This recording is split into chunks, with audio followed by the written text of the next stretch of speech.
Hi viewers, welcome to our channel. ప్రస్తుతం మనతో పాటు భరద్వాజ్ గారు సీనియర్ జర్నలిస్ట్ ఉన్నారు. వారితో ఒకసారి మాట్లాడదాం. సార్ నమస్కారం. సార్ నమస్తే. సార్ జగన్ గారి పైన సినిమా వాళ్ళని అవమానించాడు అని చెప్పేసి ఒక విమర్శ అయితే ఉంది సార్. టికెట్ రేట్లు పెంచడానికి వీళ్ళు వెళ్ళినప్పుడు వాళ్ళని అవమానించారు అని చెప్పేసి ఇప్పటికీ అందరూ మాట్లాడుకుంటూ ఉంటారు. అయితే రీసెంట్ గా మురళీమోహన్ గారు ఒక ఇంటర్వ్యూలో జగన్ గారే కాదు వైఎస్ఆర్ గారు కూడా సినిమా వాళ్ళని అవమానించారు, మద్రాసు నుంచి హైదరాబాద్ షిఫ్ట్ చేసే సమయంలో స్థలాల కోసం వెళ్తే ఆయన అవమానించారు, కనీసం ఫోటో కూడా దిగనివ్వలేదు అని చెప్పేసి చెప్పడం చూస్తున్నాం సార్ ఒక ఇంటర్వ్యూలో. మరి దీని గురించి ఏం చెప్తారు సార్? అంటే మురళీమోహన్ గారి ఆవేదన ఏమిటంటే, సినిమా వాళ్ళకి అదేదో మా అసోసియేషన్కి బిల్డింగు ఇవి ఏవో అడిగారు. వీళ్ళు వెళ్ళి అడిగినప్పుడు ఆయన ఏమి స్థలాలు కేటాయింపు కాకుండా మీ అసోసియేషన్ నాయకత్వంలో మురళీమోహన్ గారు ఉన్నాడు, ఆయనే బోల్డ్ రియల్ ఎస్టేట్ యాక్టివిటీ ఉంది, ఆయన జైభేరి పేరుతో ఆయన అనుకుంటే మీకు బిల్డింగ్ కట్టించి ఇవ్వటం అనేది అరగంట పని అని అన్నమాట వాస్తవమే అన్నాడు ఆయన ఆ రోజున. అయితే ఇండస్ట్రీతో ఆయన ఎప్పుడూ ఘర్షణ పెట్టుకోవాలని అనుకోలేదు వైఎస్ రాజశేఖర రెడ్డి, ఆ పరిస్థితి లేదు. అయితే ఒకటి, ఆయన సీఎం అయిన తర్వాత బాల్కనీ టికెట్ 50 రూపాయలకి తగ్గించిన మాట వాస్తవం. టికెట్ రేట్ తగ్గించాడు ఆయన. సింగిల్ స్క్రీన్స్ ఎక్కువ ఉన్నాయి అప్పుడు, మల్టీప్లెక్స్లు లేవు. ఎప్పుడు వైఎస్ రాజశేఖర రెడ్డి గెలిచింది 2004లో. 2004లో ఆయన గెలిచినప్పుడు ఆయన ఎన్నికల హామీ అది. బాల్కనీ టికెట్ 70 రూపాయలు 80 రూపాయలు ఉండేది, 70 ఉండేది అప్పుడు. ఆ 70ని 50 చేస్తానని చెప్పాడు, చేశాడు. దాసరి నారాయణరావు గారి కన్సర్న్ తీసుకునే చేశాడు ఆ పని. దాసరి గారు సమర్థించాడు. దాసరి గారి శిష్యుడే కదా ఈ పెద్ద మనిషి మురళీమోహన్. కాకపోతే ఈయన తెలుగుదేశంతో ఈయన కులరీత్యా వాళ్ళతో కలిసి ప్రయాణిస్తున్నాడు. పరిశ్రమలో కూడా ఆయన కొంత ఆయన హీరోగా ఎంట్రీ ఇచ్చే నాటికే వ్యాపారంలో ఉన్నాడు ఆయన. మురళీమోహన్ గారు లేట్ ఎంట్రీ ఇండస్ట్రీకి. ఆయన బిజినెస్ మ్యాన్గా ఎస్టాబ్లిష్ అయిన తర్వాతే అగ్రోటెక్ బిజినెస్ ఉండేది ఆయనకి విజయవాడలో. ఆ అగ్రోటెక్ బిజినెస్ అక్కడికి చాలామంది వచ్చేవాళ్ళు. చాటపర్రు గ్రామం నుంచి వచ్చాడు ఈయన, పశ్చిమ గోదావరి జిల్లా. ఈ సమత ఆర్ట్స్ చటర్జీ గారు వీళ్ళందరూ కూడా అక్కడ వాళ్ళే. వాళ్ళందరూ వచ్చేవాళ్ళు ఈయన దగ్గరికి రెగ్యులర్గా. నాటక సమాజాలతో సంబంధాలు ఉండేవి ఈయనకి. క్రాంతి కుమార్ గారు కూడా వచ్చేవాడు వీళ్ళ ఆఫీస్కి అక్కడ విజయవాడలో. అలా పరిచయాలు ఉన్నాయి ఆయనకి వీళ్ళందరితో. నిజానికి మురళీమోహన్ని ప్రోత్సహించింది చటర్జీ గారు, క్రాంతి కుమార్ గారు, దాసరి గారే. దాసరి గారి కంటే కూడా వీళ్ళు ఎక్కువ ప్రోత్సహించారు. కాకపోతే ఆయన దాసరి గారి ప్రాపకంలో కొంచెం ఎదిగాడు, ఎక్కువ సినిమాలు చేశాడు అక్కడ. క్రాంతి గారు వీళ్ళందరూ తక్కువ సినిమాలు చేసేవాళ్ళు కాబట్టి వాళ్ళ ఒక దశలో మురళీమోహన్ రెగ్యులర్ హీరో ఆ బ్యానర్లో, క్రాంతి గారి బ్యానర్లో. ఆమె కథ, దానికి ముందు కల్పన, తర్వాత జ్యోతి, ఈ సినిమాలన్నింటిలోనే ఆయనే హీరో. చిరంజీవితో మొదలైన తర్వాత మురళీమోహన్ని పక్కకు పెట్టాడు ఆయన. అలాగే బాపినీటి గారి బ్యానర్ కూడా మురళీమోహన్ గారికి పర్మనెంట్ బ్యానర్ అప్పట్లో. సరే, ఏది ఏమైనప్పటికీ ఆయన రామారావు గారి అన్నదమ్ముల అనుబంధంలో ఆయన తమ్ముడుగా నటించాడు. ఎన్టీఆర్ తమ్ముడు అని జనాలు పిలిచేవాళ్ళు పాపం. ఇలా మొదలైనటువంటి రిలేషన్ తర్వాత ఆయన టీడీపీకి అనుకూలంగా ప్రచారం చేశాడు రామారావు గారి రోజుల్లోనే. ఈ ప్రాసెస్లో ఆయన తెలుగుదేశం అభిమానిగాను తెలుగుదేశం మనిషిగాను ఎస్టాబ్లిష్ అయ్యాడు. రియల్ ఎస్టేట్ వ్యాపారం ఆయనకి మొదటి నుంచి ఉంది, విజయవాడ బేస్డ్గా ఉండే. తర్వాత హైదరాబాద్ ఎక్స్పాండ్ అయ్యాడు ఆయన. హైదరాబాద్లో చాలా భారీ నిర్మాణాలు చేశాడు, మాదాపూర్ ఏరియాలో. అలాగే హైటెక్ సిటీ లోపల ఆయనకి మంచి గచ్చిబౌలి అటువైపు మంచి వెంచర్స్ ఉన్నాయి. ఎప్పుడు అవుటర్ రింగ్ రోడ్లో చాలా వెంచర్స్ ఉన్నాయి వాళ్ళు. కాబట్టి మురళీమోహన్ ఇంకొక వెర్షన్ ఏంటంటే, మా బిల్డింగో లేకపోతే మరొకటో, నిజానికి సినిమా హీరోలు తీసుకుంటున్నటువంటి రెమ్యూనరేషన్లు తక్కువేం లేవు కదా. ఆ రోజుల్లో రామారావు నాగేశ్వరరావు తీసుకున్న రెమ్యూనరేషన్లు కాదుగా వీళ్ళు తీసుకుంటోంది.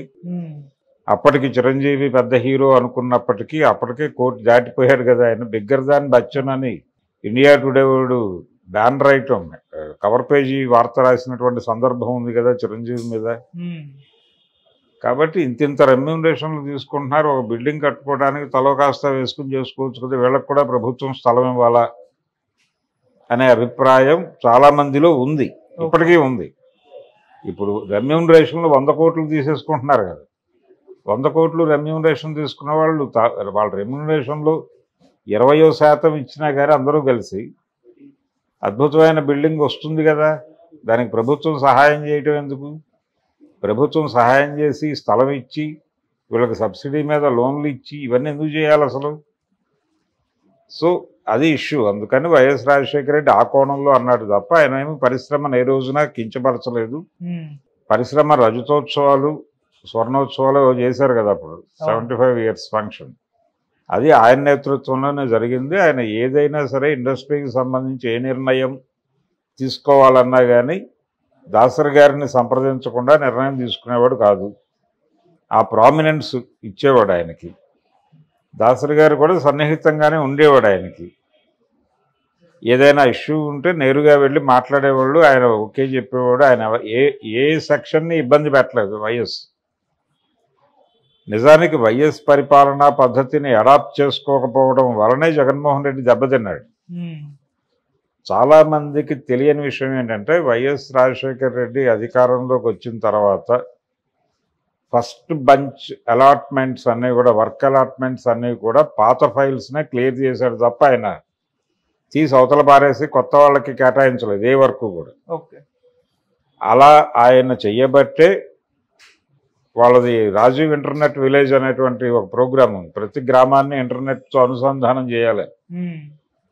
ఆ కార్యక్రమం అప్పటికి చంద్రబాబు నాయుడు సీఎంగా ఓకే చేసినటువంటి ఆర్వీఆర్ చౌదరికే వెళ్ళింది వైఎస్ టైంలో కూడా.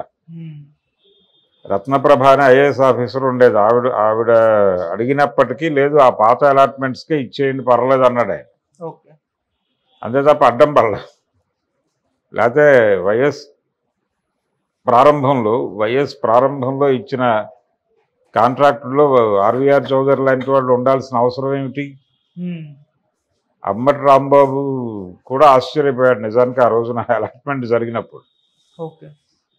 ఆ ధోరణి జగన్మోహన్ రెడ్డి దగ్గర లేదు. అంటే కలుపుకుని వెళ్లే పద్ధతిలోనే ఉండేవాడు ఆయన. ఎవరిని హర్ట్ చేయాలనో ఇబ్బంది పెట్టాలనో టార్గెట్ చేయాలనో ఉండేది కాదు. కొంచెం స్నేహ పద్ధతిలో ఉండేవాడు. ఏదైనా ఇష్యూ ఉంటే ఇష్యూ బేస్డ్గా ఘర్షణ పడేవాడు. చంద్రబాబుతో కూడా ఆయన కొంచెం స్నేహపూరితంగానే వ్యవహరించేవాడు. గొడవే. ఈయన కూడా అంటే చాలామందికి తెలిసిన విషయమే ఇది. చంద్రబాబు నాయుడు గారు కొనుక్కున్నటువంటి మొదటి కారుకి డబ్బులు ఇచ్చినవాడు వైఎస్ రాజశేఖర రెడ్డి. కాబట్టి ఆ స్నేహం ఉండేది వాళ్ళ మధ్య. రెండోది వీళ్ళందరూ 78లో ఎమ్మెల్యేలు అయిన వాళ్ళు. ఈయన కూడా ఆయన ఆవుదూడ కాంగ్రెస్ నుంచి అయ్యాడు, ఈయన హస్తం కాంగ్రెస్ నుంచి అయ్యాడు. రెడ్డి కాంగ్రెస్ అనేవాళ్ళు ఆ రోజుల్లో. ఇందిరాగాంధీని సస్పెండ్ చేసిన తర్వాత అది రెడ్డి కాంగ్రెస్ గాను, ఈవిడ బయటకు వచ్చి వేరే కాంగ్రెస్ పెట్టి కాంగ్రెస్ అయ్యింది, ఇందిరా కాంగ్రెస్. వెంగళరావు గారు సీఎం అప్పుడు. వెంగళరావు గారి ప్రభుత్వం రెడ్డి కాంగ్రెస్తో ఉండేది. ఆ ఎన్నికల్లో వెంగళరావు గారు వెళ్ళిపోయి చెన్నారెడ్డి గారు సీఎం అయ్యాడు ఇందిరా కాంగ్రెస్ నుంచి. అప్పుడు వైఎస్ రాజశేఖర రెడ్డి ప్రతిపక్షంలోనూ చంద్రబాబు అధికార పక్షంలోనూ కొద్ది రోజులు ఉన్నారు. తర్వాత బ్రహ్మానంద రెడ్డి గారు మళ్ళీ అటు కలిసిపోయాడు. వెళ్ళి ఇందిరాగాంధీతో కలిసిపోవడంతో రెడ్డి కాంగ్రెస్ అయ్యి కలిసి కాంగ్రెస్గా మారింది. కాబట్టి ఇది చరిత్ర. ఆయన చంద్రబాబుకి కూడా సన్నిహితుడే.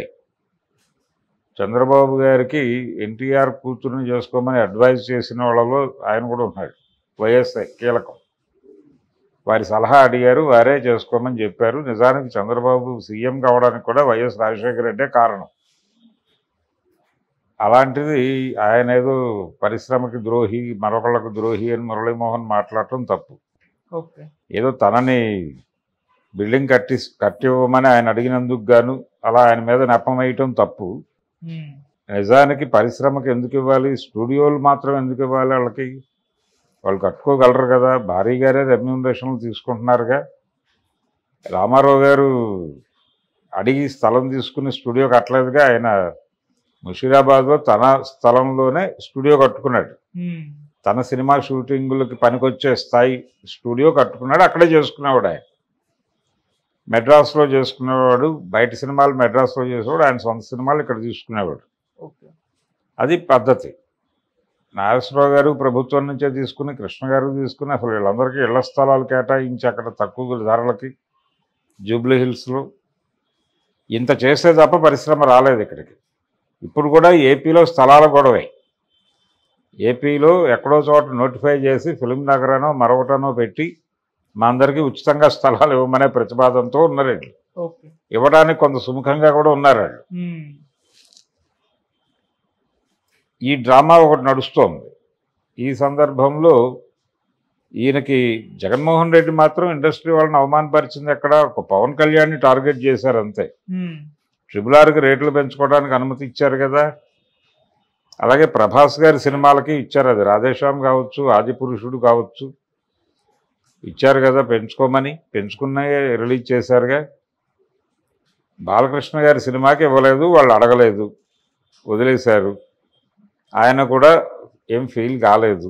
బయట కూడా ఆయన ఏమి వ్యాఖ్యలు చేయలేదు. నందమూరి బాలకృష్ణ కూడా ఆయనతో సినిమా చేసినటువంటి ప్రొడ్యూసర్లు కూడా మాట్లాడలేదు. ఎందుకంటే ఆయన ఆ స్థాయి రెమ్యూనరేషన్లు తీసుకొని ఆ స్థాయిలో ఖర్చు పెట్టించే హీరో కాదు కాబట్టి ఆయనకు వర్కౌట్ అయిపోయింది.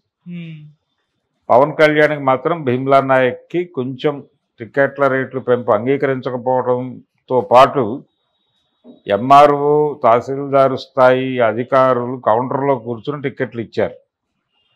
థియేటర్ స్టాఫ్ అయితే రేట్లు పెంచి అమ్ముతారు. అది జరిగిన మాట వాస్తవం. పవన్ కళ్యాణ్ని టార్గెట్ చేశాడు తప్ప ఎవరిని టార్గెట్ చేయలేదు ఆయన.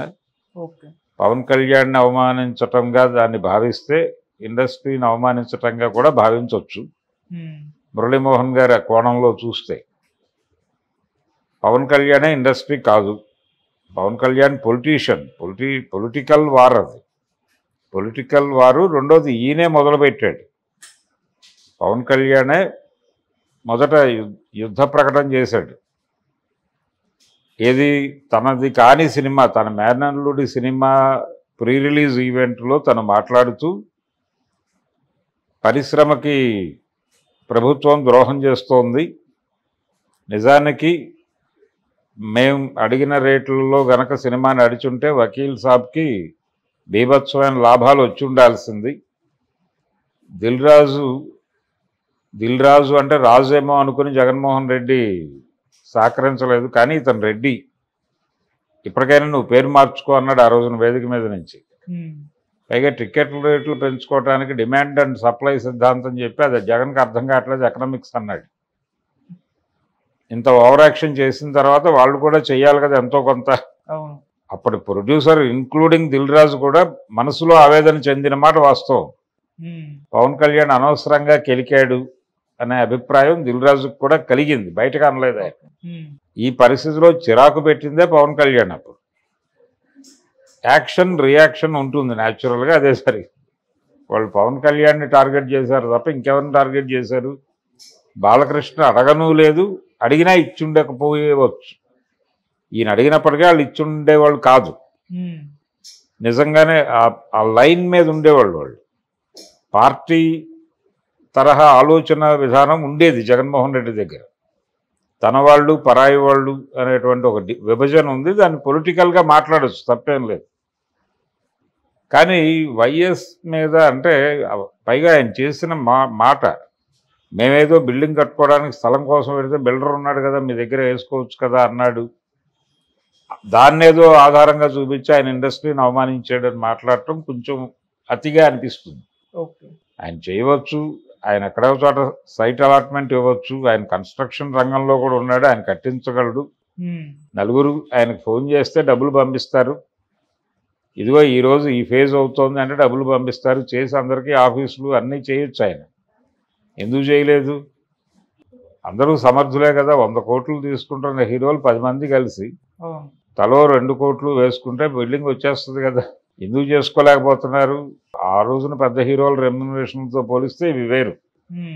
నిజానికి ఫిలిం నగర్ స్థలాల కేటాయింపు జరిగినప్పుడు సినిమా రంగంలో ఉన్నటువంటి రెమ్యునరేషన్ల స్థాయితో పోలిస్తే ఇప్పుడు స్థాయి దానికంటే దాదాపు 70 ఇంతలు పెరిగింది. ఓకే. ఎన్టీ రామారావు గారు ఇండస్ట్రీలోంచి వెళ్ళిపోయేటప్పుడు ఆయన రెమ్యూనరేషన్ అంతా 30 లక్షలు ఎంతో ఇచ్చేవాళ్ళు, 30-40 అంతే. 50 మార్కు కూడా చూడలేదు ఆయన. అటువంటి పరిస్థితుల్లో వాళ్ళు వాళ్ళ పద్ధతిలో వాళ్ళు వ్యవహరించారు. అందుకని పరిశ్రమకి రాజశేఖర రెడ్డి అవమానం చేశాడు, జగన్ అవమానం చేశాడు అని మాట్లాడటం, మురళీమోహన్ తెలుగుదేశం మనిషి, చంద్రబాబు మనిషి కాబట్టి అలా మాట్లాడతాడు అనుకోవటమే తప్ప దానిలో ఏమీ ఫ్యాక్ట్స్ ఉన్నాయని నేనైతే అనుకోవడం లేదు.